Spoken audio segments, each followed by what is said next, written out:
우리는 성경에서 이스라엘 두 왕, 초대 왕, 두 번째 왕 사울과 다윗의 생애를 너무 잘 알고 있습니다.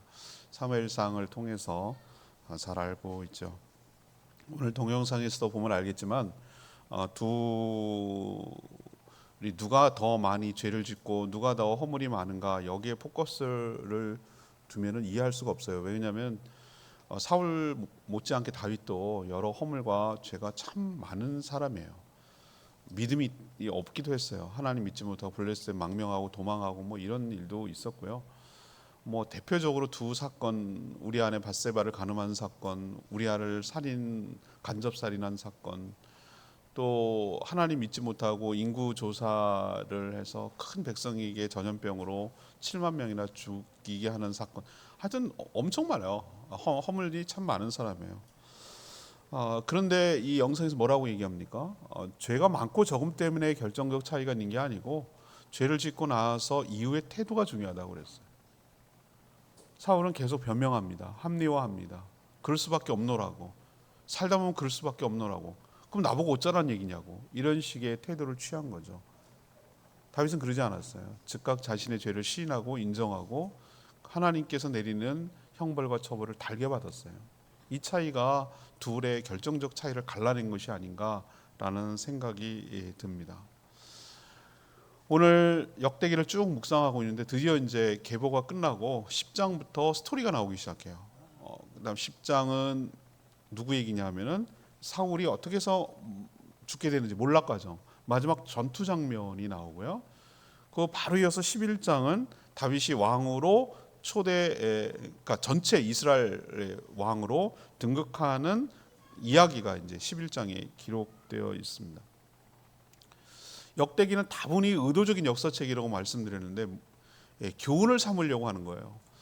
바벨론 포로에서 돌아온 백성들에게 우리가 역사를 쭉 회고해 보건데 이렇게 하면 망하는 거고 이렇게 하면은 잘 되는 거다라는 것을 어떤 교훈을 극대화시키려고 편집을 다시 한 것으로 보입니다. 그럼 어떻게 할 수 있냐면은 10장의 사울이 마지막 전투에서 죽는 장면이 나오는데 사울의 이야기가 죽는 장면밖에 없었겠어요? 그가 40년을 통치했을 때 여러 가지 할 얘기도 많고 왕이 되는 과정도 있고 수많은 얘기들이 있는데 다 생략됐어요. 그리고 9장 끝부분에 보면은 9장 35절에서 44절까지 쭉 나오는데 뭐만 얘기가 나오냐면은 사울의 가문의 계보만 쭉 나와요. 보시면 알겠지만 그냥 이름만 나와요. 이름만. 그래서 기브온의 조상은 누구고 기브온 출신이거든요. 사울이. 기브온은 뭐냐면 성읍 이름이에요. 거기 출신들이 쭉쭉쭉 나오는데 그 중에 이제 사울, 기스의 아들 사울이 나오고 뭐 이런 정도예요. 아무 얘기도 안 나와요. 그리고 9장이 딱 끝나자마자 10장으로 넘어가는데 무슨 얘기냐면은 사울이 블레셋과 싸우다가 자기 아들들과 함께 전사하고 목이 잘려가지고 다곤 신전에 매달려가지고 비참하게 죽는 모습이 그려지고 있어요. 제가 말했죠. 다분히 의도적 편집이라고. 왜 이렇게 했을까요? 왜 역대기는 그렇게 했을까요? 사울 얘기를 통해서 하고 싶은 얘기가 있는 거예요. 이 장면을 통해서. 사울 중간 과정 없어요. 자, 이렇게 가문이 계보가 있습니다. 근데 왕이 되는데도 불구하고 이렇게 죽었습니다. 이거예요. 우리가 살아가는 게 태어나고 죽었다. 이거밖에 없으면 얼마나 비참하겠어요. 그 과정을 얘기 안 하고 생략되는 사람, 의미 없다고 가치 없다고 여기는 게 얼마나 비참하겠냐고. 그거를 더 극도로 보여주려고 사울의 생애를 그렇게 조명한 거고요. 다윗은 그와 반대예요. 다윗이 어떻게 해서 온 이스라엘의 왕이 되었는지를 갖다가 자세하게 아주 디테일하게 그리고 자기가 추대됐는지에 대해서 지금 설명하고 있는 것이에요. 그래서 오늘 여러분하고 같이 나눌 거는 뭐냐면은 둘을 대조할 때 더 극명하게 어떻게 살아가야 되는지를 더 뚜렷하게 알 수가 있거든요. 대조시키면서 바라볼 때. 그래서 이 사울과 다윗의 그 둘을 인생을 갈라버린 결정적인 차이는 무엇입니까? 둘을 완전히 갈라내버린 차이가 뭐냐? 이거에 좀 초점을 두고 오늘 말씀을 교훈을 얻으려고 합니다. 자, 첫 번째 여러분에게 들려드리고 싶은 말씀은 10장 14절 여러분 읽었던 말씀이죠. 10장 14절의 말씀에 근거한 거예요. 10장 14절에 뭐라 했습니까? 사울 얘기예요. 사울이 죽었을 때 왜 죽었는지를 설명하고 있는 13절, 14절 얘기가 사울의 죽은 이유를 설명하는 구절이거든요. 10장 13절 보세요. 사울이 죽은 것은 그 이유를 설명하는 거예요. 사울이 죽은 것은 여호와께 범죄하였기 때문이래요. 범죄하였기 때문에 죽었다는 거예요. 근데 그 범죄 내용이 나와요. 그가 여호와의 말씀을 뭐하지 않았고 지키지 않았고 또 신적 무당에게 찾아가 가지고 그 무당에게 가르치기를 요청했고 14절 여호와께 묻지 아니하였으므로 여러 가지 죄악들이 나오는데 이의 얘기를 언급하고 있어요. 그래서 여호와께서 그를 죽이셨고 그 나라 그 왕권을 이새의 아들 다윗에게로 넘겼다라고 오늘 기록하고 있어요. 이게 성경의 평가예요. 사울이 왜 망했는지를 딱 정확하게 얘기하고 있어요. 저는 그 중에서도 어떤 부분을 착안을 했냐면은 하나님께 묻지 않았다는 거예요. 그에 비해서 다윗은 무슨 일이 있을 때마다 어떤 일을 결정할 때마다 항상 하나님께 물었어요. 이 차이가 이 인생을 갈라낸 거예요. 다시 말해서 하나님께 항상 묻느냐, 묻고 하느냐, 아니면 막 하느냐. 이 차이가 사울과 다윗의 인생을 갈라버렸어요. 여기서 우리가 교훈을 얻고 우리가 어떻게 살아야 될지 깨달아야 될 줄로 믿습니다. 그러면 사울이 처음부터 안 물었고 처음부터 엉망인 사람이었냐? 천만의 말씀이에요. 첫 출발이 얼마나 좋았는지 몰라요. 사울처럼 출발이 스타트가 좋은 사람이 없어요. 그는 뭐라고 얘기합니까? 준수한 용모를 가졌어요. 남들보다 머리 하나가 더 있다. 어깨 위에 있었다. 이 얘기는 머리 하나가 더 컸다. 아주 외모로 보면은 핸섬한 거예요. 모든 사람들이 와 왕감인데 우리도 드디어 왕이 생겼다. 모든 백성들이 좋아할 만큼 외모를 갖고 있었어요. 준수한 외모를 갖고 있었어요. 그렇죠. 우리도 보면은 준수한 외모를 가지면은 아무래도 그렇지 못한 사람보다 점수를 따고 들어가는 거죠. 왕감이라고 생각을 했던 거예요. 그리고 그는요 굉장히 효자 있고 성실했어요. 아버지가 암나기를 잃어버렸다는 얘기가 나와요. 그게 사무엘상 9장 스토리가 나오는데 그 사람이 어떤 사람인지 왕이 되기 전 모습을 사무엘상 9장이 그려내고 있거든요. 자기 집안에서 암나기를 잃어버렸다가 아버지가 그러니까 찾으러 가는 거예요. 찾으러. 근데 웬만하면 포기하고 잃어버렸어요. 안 되겠어요. 이렇게 하는데 끝까지 며칠 동안 찾아내요. 찾으러 다녀요. 그리고 하나님께 묻자, 하나님의 선지자에게 묻자라고까지 청하는 거예요. 그리고 우리 아무것도 없는데요. 내가 이거 갖고 있는 게 있어. 이거 갖고 드리고 물어보자. 이렇게 그는 끝까지 성실했고 부모님을 생각하는 마음이 있었고 아버지 걱정하시는데 이런 것도 있었고 또 대표적으로 영적으로 말이죠. 그가 성령 충만해서 예언까지 한 스토리가 나와요. 그리고 그러면 왕으로서 어떤 전투력이나 이런 것에 딸리냐? 그렇지 않아요. 이 사울이 길르앗 야베스가 요단 동편에 있는 땅이거든요. 그 길르앗 야베스가 아직 왕이 되기 전입니다. 암몬 족속, 그 오른쪽에 있는 암몬 족속이 침략합니다. 길르앗 야베스를, 자기 동족도 아니에요. 물론 동족이긴 한데 다른 지파죠. 길르앗 야베스가 침략을 받았을 때 어떻게 하냐면 그가 분개해서 일어납니다. 그러니까 군사를 모집해 가지고 길르앗 야베스를 보호해 주기 위해서 전쟁터에 나갑니다. 그리고 암몬을 물리쳐요. 그래서 길르앗 야베스를 보호해 주는 역할을 해요. 탁월한 리더십이 있었어요. 나중에 이 길르앗 야베스 사람이 얼마나 그게 고마웠던지 사울이 이 길보아 전투에서 죽었다는 얘기 듣고 목이 잘려가지고 죽은 사람을 블레셋에서 목을 달아갖고 다곤 신전에 대롱 매달려놨거든요. 갑옷은 빼앗아가지고 전승품으로 쓰고. 근데 그렇게 비참하게 죽었다는 얘기를 듣고 길르앗 야베스 사람들이 가요. 몰래 밤에 가가지고 사울의 시신을 수습해가지고 와서 장례 치러준 거예요. 왜 그랬을까요? 전에 받은 은혜가 있거든요. 길르앗 야베스가 암몬에게 침략당했을 때 사울이 구해줬거든요. 초창기에 이랬어요. 이게 결정타가 되어서 그가 취임식을 하는 장면이 사무엘상 11장에 나와요. 출발 좋지 않습니까? 그 백성들로부터 리더십을 인정받아가지고 왕으로서 딱 당당하게 초대 왕으로서 세워지는 모습. 왕으로서 백성들이 얼마나 큰 기대감이 있었겠어요. 야, 사사시대를 끝내고 드디어 우리도 왕이 생기는구나. 이런 어떤 엄청난 기대감 속에서 출발을 했단 말이에요. 그럼 잘하면 좋은데 사람이 마음이 높아지는 거예요. 욕심이 생기는 거예요. 권력을 이용해서 사익을 추구하기 시작하는 거예요. 이 사울이 결정적으로 큰 흠이 여러 가지가 있는데, 아말렉 전투에서 하나님께서 그에게 기회를 주시기 위해서 아말렉, 저 아래쪽에 있는 아말렉을 치라고 하셨어요. 그리고 치는데 어떻게 하는지 보려고 하신 거였어요. 진멸이라고 했어요. 이 전투는, 아말렉과의 전투는 싸워가지고 전리품을 빼앗는 전투가 아니고, 진멸이 뭐냐면 하나님의 심판의 개념이에요. 하나도 남기지 말고 다 죽여라. 그 백성 아말렉도 죽이고 아말렉이 갖고 있는 모든 것도 하나도 남기지 말고 싹 태우고 싹 없애버려라. 하나님의 심판 개념으로 하라고 명령을 내린 거예요. 근데 이게 하나님께서 사울이 어떻게 하는지를 보려고 했던 테스트였어요. 여기서 넘어졌어요. 하나님께 묻지 않았어요. 그리고 아말렉과의 전투에서 하나님이 하라고 한 전투니까 당연히 이겼겠죠. 근데 욕심이 생겼어요.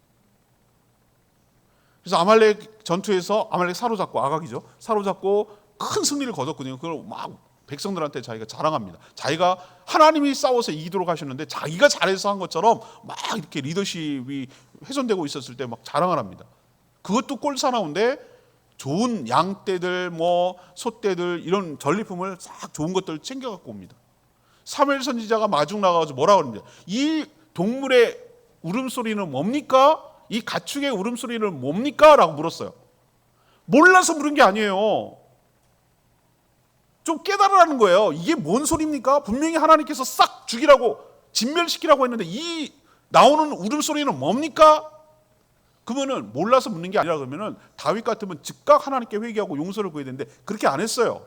사울 뭐라고 그런지 아세요? 알지, 자기도 아는데 이제 변명하기 시작하는 거예요. 아, 이게 말입니다, 하나님께 제사를 드리려고 좋은 거 추려왔습니다. 얼마나 그럴듯한 명분이에요. 하나님께 드리겠다는데. 근데 속내는 그게 아니라 자기가 좋은 거 챙기고 싶은 거예요. 하나님은 핑계고 명분이에요. 진짜는 자기 욕심을 챙기려는 것이에요. 하나님께서 이렇게 테스트를 하는데 이게 테스트인 줄 몰라요. 덜컥 걸려 넘어가셨어요. 이때부터 하나님께서 안 되겠다, 얘 안 되겠다, 내가 이렇게 기회를 줬는데도 얘는 안 되는구나, 말을 안 듣는구나, 순종하지 않는구나, 하나님께 묻지 않는구나, 지 맘대로 하는구나 라고 하나님이 딱 결론 내렸어요. 그때부터 내려가기 시작합니다. 몰락의 길을 쭉쭉쭉쭉 내려가는 것이. 여러분, 역대하 사무엘상 28장 6절을 보세요. 여러분 여기 잠시 접어두고 내가 이 부분은 꼭 한번 읽고 가고 싶어요. 사무엘상 28장 6절. 사무엘상 28장 6절을 한번 찾아보세요.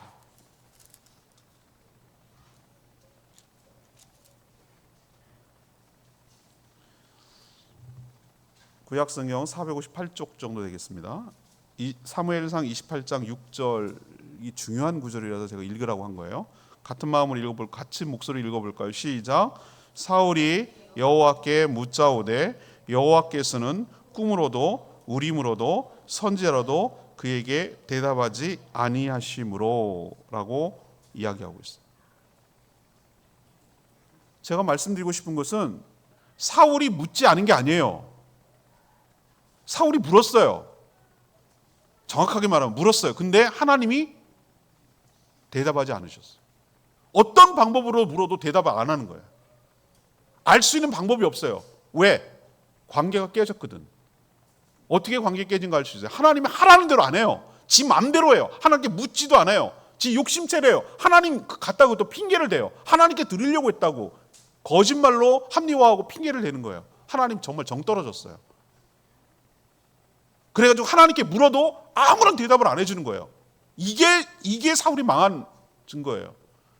그러니까 답답하잖아요. 아무리 물어도 대답하지 않으니까 위기는 닥쳐오고 어떻게 될지 갈 바를 모르고 있고 답답하니까 어떻게 가는 줄 아십니까? 하나님께 안 묻고 어떻게 합니까? 엔돌의 신접한 여인, 무당. 처음부터 무당 찾아간 게 아니에요. 다 막히고 다 안 들어지니까, 막혔으니까, 아무런 대답을 들리시지 않으니까, 그리고 답답은 하니까, 초조하니까. 그러니까 신접한 여인, 무당에게 찾아가서 죽은 사무엘을 영을 좀 불러달라고. 하도 답답하니까 그렇게 나가는 것이. 우리도 어제 대청소할 때, 고압 청소기를 할 때 항상 제가 신경 쓰는 게 뭐냐면은 호수가 꼬이는 거 조심시켜. 꼬이면 어떻게 됩니까? 물을 틀어도 물이 호수가 빠져나오기도 하고, 꼬이면 물이 안 돼요. 하나님과의 관계가 꼬이면 하나님께로부터 오는 거 아무것도 없어요. 다 단절되는 것이. 그러니까 답답하니까 딴 데 찾게 되고, 무당을 찾게 되고, 하나님 아닌 다른 것을 찾게 되고, 이 지경까지 나아가게 되는 것이에요. 이에 비해서 다시 돌아오셔가지고 역대상 14장 10절 보세요. 앞으로 이제 묵상할 내용인데요. 다윗이 어떻게 싸움할 때 하는 모습을 지금 잠깐 보고 있어요. 역대상 14장 10절 보십시오. 다윗이 블레셋과 싸울 때 하는 모습을 지금 잠깐 보여주고 있어요. 14장 10절 같이 읽을까요? 시작. 다윗이 하나님께 물어 이르되 내가 블레셋 사람들을 치러 올라가리이까 주께서 그들을 내 손에 넘기시겠나이까 하니 여호와께서 그에게 이르시되 올라가라 내가 그들을 내 손에 넘기리라 하신지라. 느낌 옵니까? 다윗이 지금 두 번 블레셋과 싸우는 장면, 전투 장면이 나와요. 한 면은 전면전하고 한 면은 하나님께서 뭐라 그럽니까? 두 번째 또 물었어요. 또 블레셋이 쳐들어왔을 때 한 번은 전면전에서 나가라 이길 것이다라고 물었고요.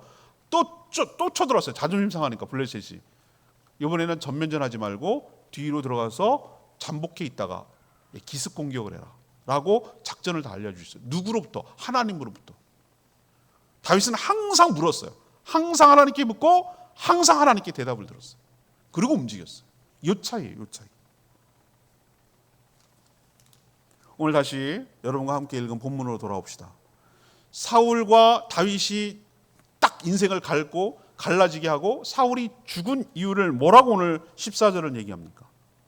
여호와께 묻지 아니하였으므로 그를 죽였다고 했어요. 정확하게 말하면 물었는데 대답하지 않았다고요. 왜 물었는데도 대답하지 않죠? 죄 때문에 관계가 깨졌기 때문에. 이게 둘의 차이예요. 그럼 관계가 어떻게 깨진가 알 수 있습니까? 아까 기회를 준 거 아말렉 얘기했잖아요. 우리도 첫 번째로 신경 써야 될 건 기도 안 하는 거, 묻지도 않고 지 맘대로 하는 거, 이거 엄청난 죄예요. 근데 물어도 대답 없는 걸 왜 그런가라고 한번 생각해 보셔야 돼요. 왜 나는 물어도 아무런 그게 없지? 왜 남들은 뭐 잘도 뭐 어떻게 찾아간다고 하더만 나는 뭘 깜깜소식이지? 나는 왜 안 되지? 라고 생각하거나 오늘 사울을 잘 생각하세요. 내가 하나님과의 소통이 잘 되는가? 하나님과의 관계가 있는가? 하나님의 뜻을 순종하고 들으려고 하는가? 항상 하나님께 묻고 어떤 걸 하는가? 내 맘대로 하는가? 이 차이를 잘 보셔서 하나님과의 관계부터, 다시 말해서 물이 안 나오면 왜 물이 안 나와? 라고 청소기 막 패지 말고 때리지 말고 꼬였나? 라고 다시 한번 그것을 확인하고 관계를 확인하고 재확인하고 하나님과의 관계부터 회복하는 저와 여러분 되기를 소망합니다. 관계만 회복되면 다윗처럼 항상 물을 때 하나님 대답해 주셔서 우리 그대로만 하면 반드시 승리하는 인생을 살아가게 될 줄 믿습니다. 자, 그럼 두 번째 차이는 뭐냐? 11장 2절 말씀 오늘 같이 여러분 읽었죠? 믿음으로 인내하며 기다리느냐 그렇지 못하느냐 이 차이가 사울과 다윗을 갈라낸 차이예요. 사무엘이 다윗에게 기름 부었죠. 다윗이 원했습니까? 나는 꿈이 왕이 될 거야. 왕이 될 사람인가? 뭐 이러면서 왕이 되고 싶어서 막 안 달랐나요? 아니에요.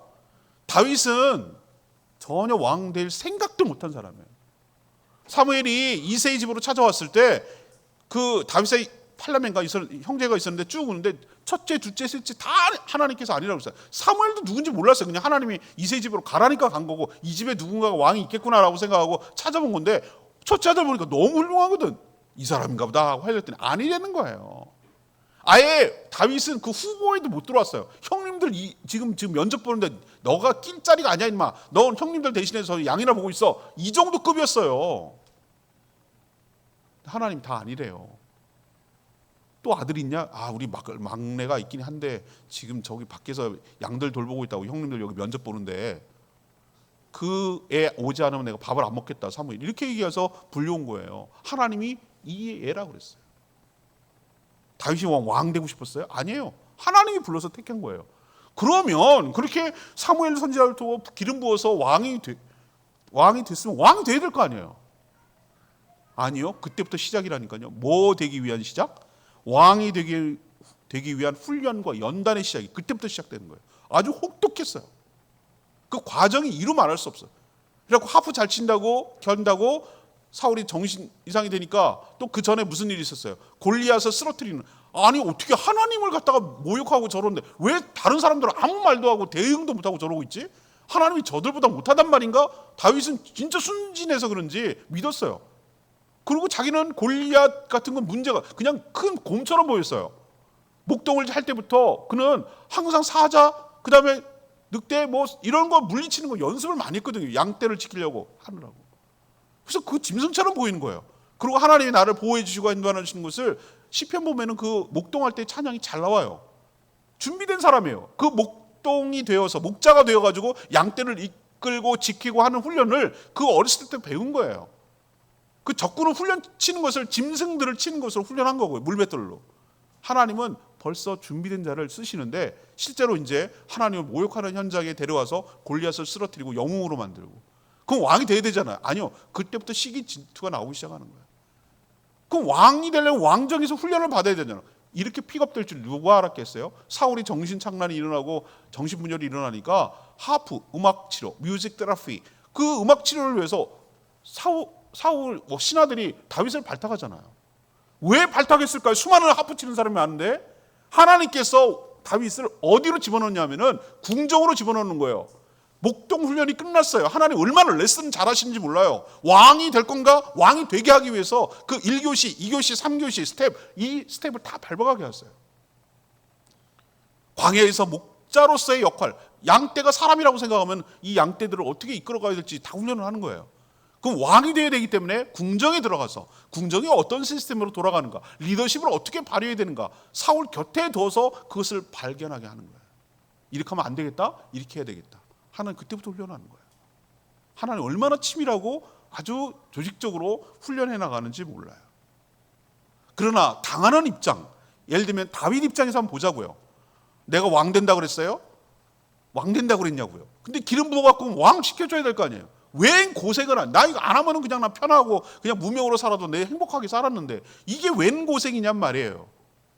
아니 왜 이렇게 사울 왕으로부터 견제와 시기와 질투를 받아가지고 왜 이렇게 날 죽이지 못해가지고 맨날 날 쫓아다니고 몇 번이나 나를 괴롭히고 힘들게 하고 몰아가고 내가 블레셋까지 망명해가지고 수염에 침 질질 흘리면서 미친 척 해야 되고 내가 왜 이러고 살아야 되냔 말이에요. 뭐 이렇게 항변할 수도 있겠어요.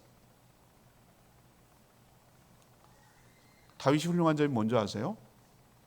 그렇게 힘들고 어려운 가운데도 하나님의 약속, 자신을 왕으로 세우고자 하시는 하나님의 약속을 믿고 믿으니까 믿음이 생겨요. 여러분 믿음이 있어야 기다릴 수 있어요. 믿음이 있어야 여러분 인내하고 기다리고 때를 기다리고 참고 할 수가 있는 줄로 압니다. 믿음이 없으면 참을 수가 없어요. 이 차이예요. 이 차이가 바로 갈라내는 차이점이에요. 그래서 그는 하나님의 방법으로 하나님의 때에 하나님의 방법으로 하나님께서 이루어지기를 끝까지 믿음으로 지키고 기다렸어요. 사울 왕이 방금 전에 말했죠. 길보아 전투에서 전사했어요. 그러면 이제 자기가 왕 되면 되는 거 아니야. 그때도 무력으로 사울의 잔당들을 소탕하고 왕이 될 수 있었음에도 불구하고 절대로 하지 않았어요. 왜? 이 사람들이 나중에 나의 백성이 될 사람들인데 무력으로 지내면 상처가 남거든. 그래도 기다렸어요. 그랬더니 무이보셋하고 중심으로 서가지고 막 내전이 일어나고 압박이 일어나고 뭐 여러 사건이 많이 있지만 그거 다 생략하고 어쨌든 기다리고 인내하고 있었더니 드디어 사울의 중심이 돼갖고 북쪽에 있는 지파의 장로들이 오늘 11장 1절, 2절, 3절의 모습 보면은 알아서 자기 발로 찾아와. 왕 좀 돼달라. 11장 1절 보세요. 이스라엘 백성들이 그 장로들이 다윗에게 찾아와서 하는 얘기 보세요. 온 이스라엘이, 여기서 온 이스라엘은 유다 지파를 제외한 그쪽에 있는 북쪽에 있는 지파를 말하는 헤브론은 유다 지파의 수도예요. 지금 다윗은 유다 지파의 왕으로 있거든요. 유다 지파만의 왕으로 되어 있거든요. 그런데 북쪽 이스라엘 사람들이 구심점을 잃어버렸어요. 사울 왕이 죽고 나서 자기들을 보호해 줄 수 있는 왕이 없거든요. 이렇게 살던 자기가 정말 힘들어질 것 같으니까 지발로 찾아온 거예요. 우리는 가까운 혈족입니다. 지네끼리 막 싸운 적이 있거든요. 그래놓고 지금 와서 하는 소리 보세요. 혈족이래. 우리 야곱의 자손들 아닙니까? 뭐 이래가면서 막 이제 하는 거죠. 그리고 2절에 보세요. 전에 사울 왕이 되었을 때, 전에 얘기하는 거예요. 사울 왕이 있었을 때부터 이스라엘을 거느리고 출입한 자, 이스라엘을 거느리고 출입한다는 얘기는 이끌고 리더십을 발휘한 사람이 누구나고 다윗 당신 아닙니까? 야, 이런 말이 어떻게 나오지? 원래 정치적인 수사들은 그래요. 근데 이런 말을 할 수밖에 없는 상황으로 몰고 갔다는 게 중요하지, 이건 진심이 아니라 진짜 그렇게 다윗에게 잘 보이려고 하는 소리예요.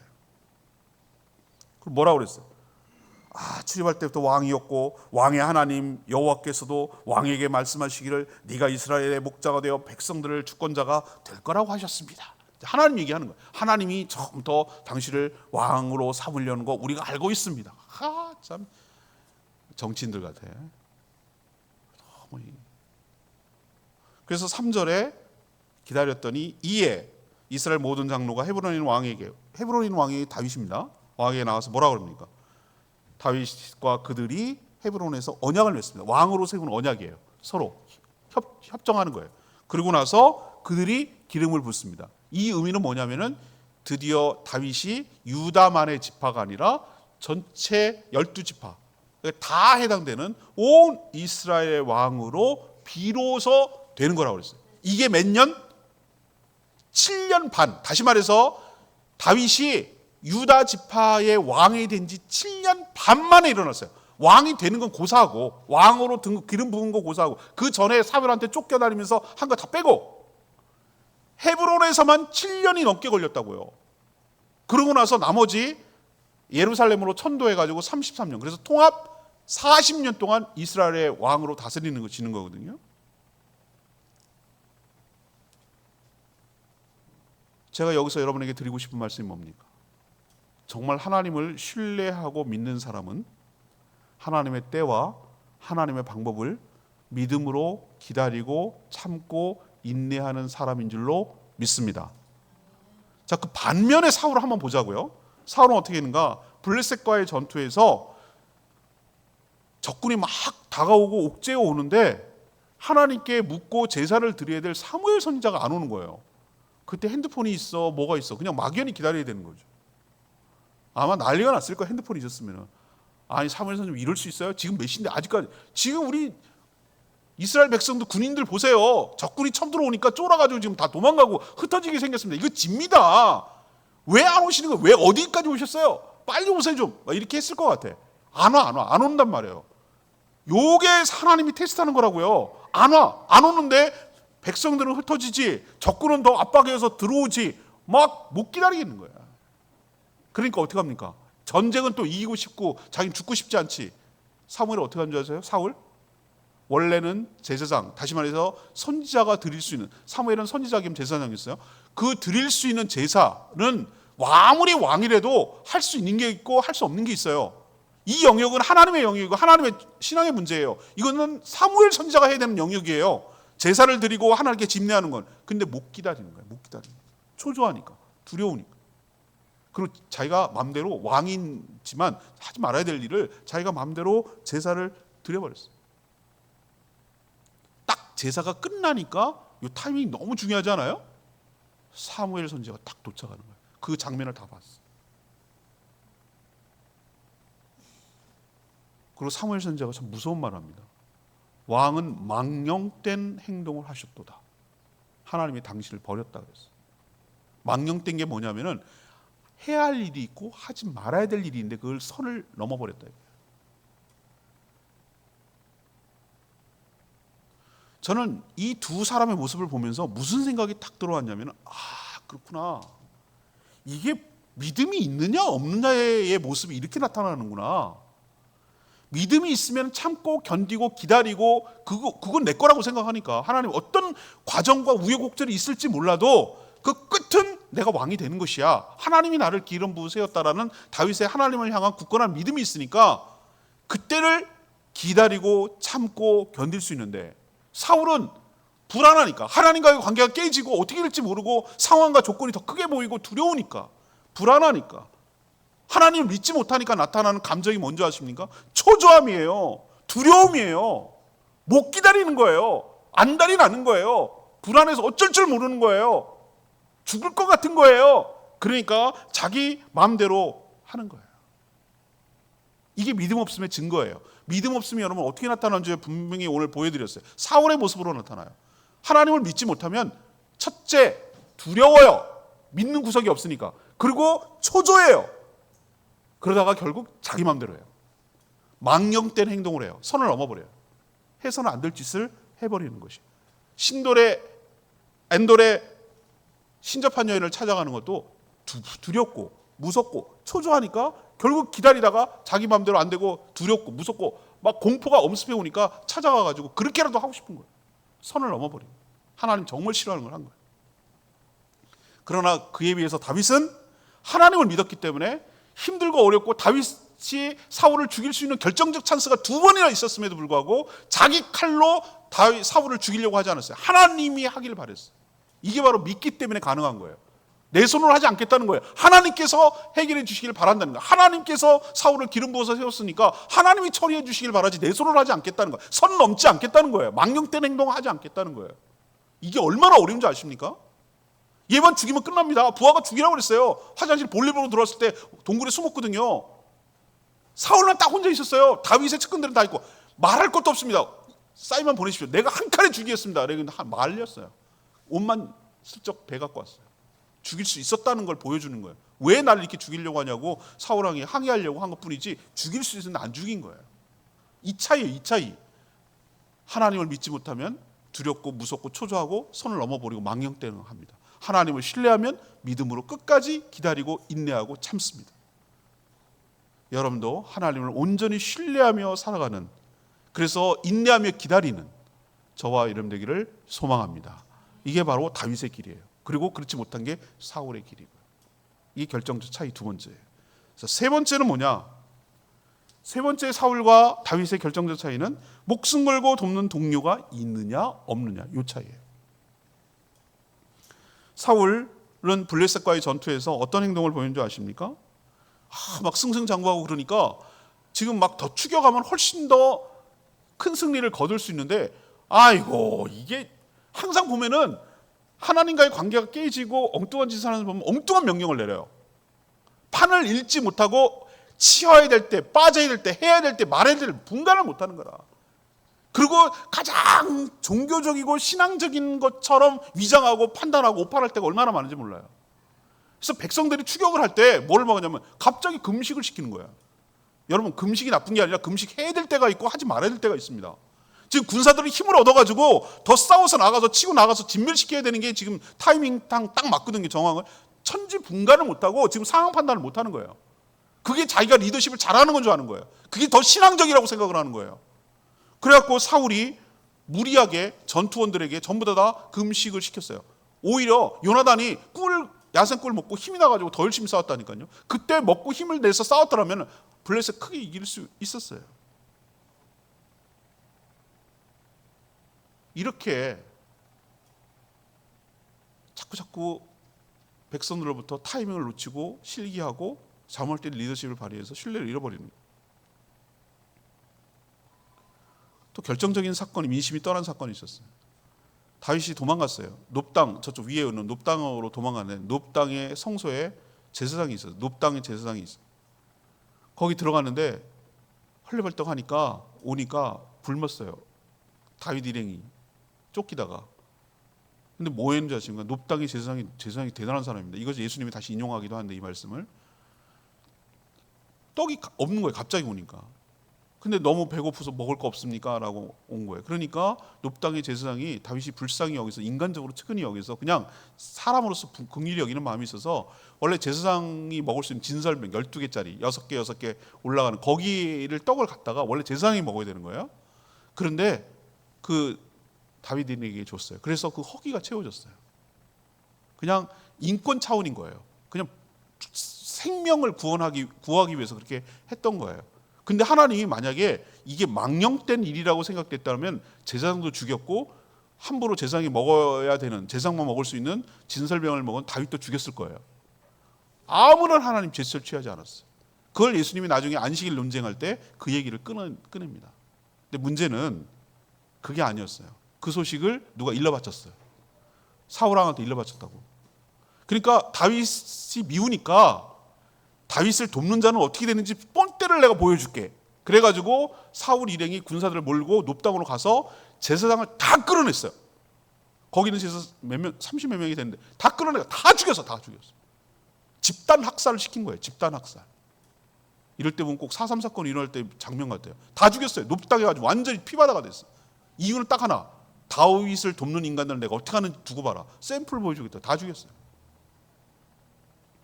공포 정치가 시작된 거예요. 주변에 직언하는 사람이 한 명이 없어요. 국정을 하시고 여기 다윗 너무 쫓기는데 너무 에너지를 쓰시지 말고 지금 블레셋도 침략하고 그러는데 그런데 더 신경 쓰는 게 좋겠습니다 라고 말하는 사람이 없어요. 다 같이 합세해가지고 오로지 우리의 공동의 적은 다윗, 이것만 없애면 우리가 편할 것 같다고 거기에만 모든 국정을 에너지를 쏟는 거예요. 이에 비해 다윗은 사울에게 쫓길 때부터 아둘람 굴이라는 곳에 숨었는데, 이 아둘람 굴이 자연스럽게 소문이 나가지고 공동체가 형성되는데, 이 아둘람 굴을 찾아오는 사람들은 다윗 같은 사람들이 찾아오기 시작하는 거예요. 내 처지와 내 심정을 알 수 있는 사람이 누굴까라고 생각했더니 자기랑 똑같은 경험을 했던 사람들이 찾아오는 거예요. 억울한 사람들, 권력에 내쳐지고 당하고 눌리고 소외되고 억울한 일 당한 사람들. 우리도 보면 얼마나 억울한 일 당한 사람들이 많이 있어요. 이게 정상적으로 풀어낼 수 있는 방법이 있어야 사람들이 막 가스통 들고 막 쳐들어가고 차 몰고 들어가서 막 박치고 이러지 않습니다. 이게 건강한 사회거든요. 그 탈출구, 뭔가 해소하고 정상적인 방법으로 억울함을 풀 수 있는 방법이 없으면 사람들이 이렇게 나온다고요. 지금 이 시대에도 억울하고 분통한 사람, 권력에 눌리는 사람, 없다고 눌리는 사람, 번세 없고 백 없으면 당하는 사람들이 얼마나 많냐고요. 세상에 지금 살아가면서. 야, 더럽고 치사해서 못 살겠다. 검사는 알고 있어야 되구나. 이렇게 세상 사람들은 유전무죄네. 돈 있어야 빼고 나오지. 변호사 잘 써가지고. 이런 세상이란 말이에요. 그러니 얼마나 억울한 사람이 많냐고. 지금도 얼마나 많은지 몰라요. 지금 수해를 당해가지고 여러 가지 사건 사고가 있으면 누가 잘못했다고 그러고 미안하다고 그래야 되잖아요. 내가 현장에 안 와면 뭐 일찍 온들 늦게 온들 뭐냐고. 그 책임자가 할 말이에요 그게. 그러니 점점 분통이 터지고 억울한 사람들이 막 증가하는 거예요. 민심이 좋겠어요 그게? 사울이 그런 거예요 지금. 근데 다윗은 어떻습니까? 야, 거기 가면 보듬어 준다더라. 거기 가면 나랑 똑같은 다윗도 사울한테 쫓기니까 억울하고 불안한 사람들 아끼고 자기랑 같은 동명상련 처지니까 챙겨주고 도와주고 그런 사람들끼리 서로 격려하며 같이 이렇게 산다더라. 그런 사람들이 모이기 시작해가지고 400명이 동고동락하면서, 야, 400명 밥 먹인 거 생각해보세요. 그 사람들 먹여 살리고 같이 움직이는 거 보통 힘든 게 아니에요. 맨날 쫓기잖아요 사울한테. 그런데도 이 사람들이 끝까지 어렵고 힘든데도 다윗과 함께 동고동락하면서 그를 따랐다는 게 뭐냐면은 그만큼 마음을 주고 그만큼 마음을 샀다는 얘기예요. 오늘 10절 보십시오. 제가 읽은 거 있죠. 다윗에게 있는 용사의 우두머리는 이러하니라. 이 사람들이 온 이스라엘과 더불어 다윗을 힘껏 도와 나라를 얻게 하고 그를 세워 왕으로 삼았으니 이는 여호와께서 이스라엘에 대해 이르신 말씀대로 함이었더라. 보십시오. 왕이 지 혼자 왕이라고 해서 왕이 됩니까? 왕으로서 세워지고 왕을 돕는 사람이 있을 때 왕이지요. 백성이 없는 게 왕입니까? 돕는 신하가 없는데 왕이 어떻게 서겠습니까? 다윗이 왕으로 설 수 있었던 것은 그를 힘껏 돕는 부하들이 이렇게 있었단 말이에요. 30명은 친위 돼. 그를 결사옹위하고 그를 둘러싸고 그의 목숨을 지키는 사람들을 갖다가 30명의 용사라고 불렀어요. 제가 오늘 길지 않아서 하지만 어제 묵상한 내용인데요. 17절에서 19절이 정말 그 다윗과 부하들의 그 관계를 알 수 있는 에피소드예요. 이걸로 마치려고 하는데 보세요. 다윗이 갈망하여 블레셋과의 전투에서 지금 했는데 자기 고향 땅 베들레헴이 블레셋이 점령하고 있어가지고 거기 갈 수가 없는 거예요. 근데 자기 고향 땅이거든요. 베들레헴이. 다윗이 거기가 고향이에요. 그래서 예수님이 거기서 호적한 거고요. 다윗의 후손이기 때문에. 베들레헴 성문 곁에 우물물. 그 우물물이 특별했겠어요. 그냥 그게 고향 땅이라는 거죠. 제가 기도회 때 말씀드렸잖아요. 제주 사람들은 육지 나가고 딴 데 나가면은 여기서 그리워하는 음식이 뭐가 그렇게 먹고 싶냐 그러면은 자리물회를 먹고 싶대요. 그게 소울푸드인 거예요. 자기들의 고향에 대한 향수를 불러일으키는 음식인 거예요. 그런 것처럼 고향의 우물물을 마시고 싶다. 다윗이 그냥 이거는 지나가는 말로 누가 나한테 이 물을 마시고 할고 이거는 그렇게 해달라는 명령이 아니라 그랬으면 좋겠다. 이 상황이 너무 참 답답하고 그냥 좀 고향에 가서 편하게 살고 고향에서 있으면 얼마나 좋을까. 이게 뭐야 다 뺏기고 뭐 그냥 자기 한탄하고 넋두리 하는 건데 이걸 옆에서 부하들이 들은 거예요. 그래서 18절 보세요. 이 말을 지나가는 말을 들은 세 사람 부하죠. 누군지 이름도 안 나와요. 블레셋 사람들이 진치고 있는 군대를 돌파한 거예요. 세 명이 거기를 통과해가지고 베들레헴 성문 곁에 우물물을 길어다가 지고 왔어요. 그걸 들고 다윗에게로 왔어요. 다윗이 심정이 어떻겠냐고요. 다윗 심정이 어떻겠냐고. 다윗이 뭐라고 합니까? 다윗이 마시기를 이거 못 먹는다. 이거 못 마신다. 뭐라고 합니까? 19절에 생명을 돌아보지 않냐고 갔던 이 사람들의 피라고 그랬어요. 이 물이 아니라 이건 피다. 자기 목숨 걸고 자기 다윗을 위해서 자기 왕을 위해서 그렇게 헌신한 거예요. 다윗이 안 먹습니다. 그리고 하나님께 부어드립니다. 이거는 부하들의 피입니다. 다윗을 위해서 이렇게 목숨 걸고 행할 수 있는 부하들이 있다는 것. 그리고 그 마음을 알아주는 다윗이 왕이 있다는 것. 이 둘의 관계가 하나 에피소드에서 분명하게 드러나는 거죠. 그런데 자기 백성들 자기 말 안 듣는다고 높당에 가서 싹 다 죽인 사울과 얼마나 대조되냐 이 말이에요.